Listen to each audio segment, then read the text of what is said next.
Welcome to my channel. Today we will be talking about how Goodbudget handles cash transactions.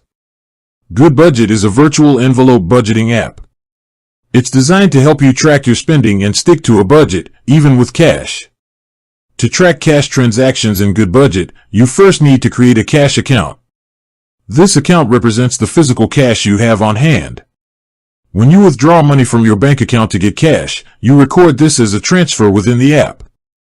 You'll transfer the money from your checking or savings account to your new cash account.